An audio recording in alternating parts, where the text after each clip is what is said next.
this Nifty rally, not only the Nifty, but also the Sensex.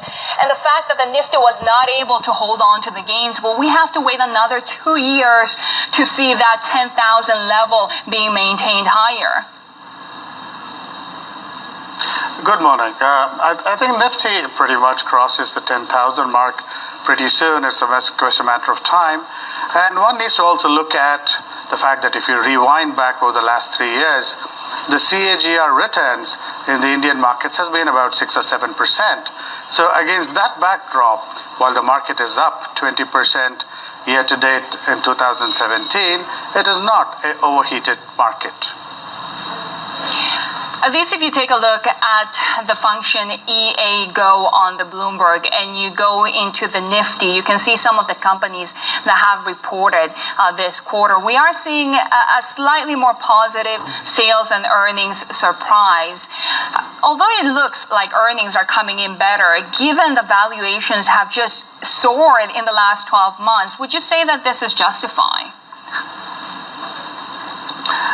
Indeed, because if you come out, look back at demonetization, which happened November of last year, and then the uncertainty and the skepticism of GST and the kind of impact that it would create.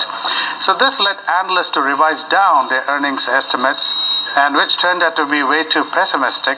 And therefore, we are seeing some amount of positive surprises in the current ongoing earnings season, and I think this trend will continue because 2 months out, India goes into its biggest festive season, which was important for sales. However, you mentioned the demonetization. We've been talking about the GST, but the consensus seems to be that not only was it chaotic for the demonetization process last November, but this time around, also when it comes to the sales tax, people seem confused. Will this not eat into this optimistic view about not only the Indian economy, but also the Indian markets? That's a good question. If you look at GST, it's a tale of two halves. 80% of all items that come under GST, which are aimed at the common man, the common person, have lower tax rates than before. It's only the middle income and the higher income goods, which are bought by the middle income and higher income, have a higher GST tax rate. So against this backdrop, you would have a lower inflation, which the common man would find it welcome. On the other hand, B2B is largely fine. They've complied. B2C is what has had a problem.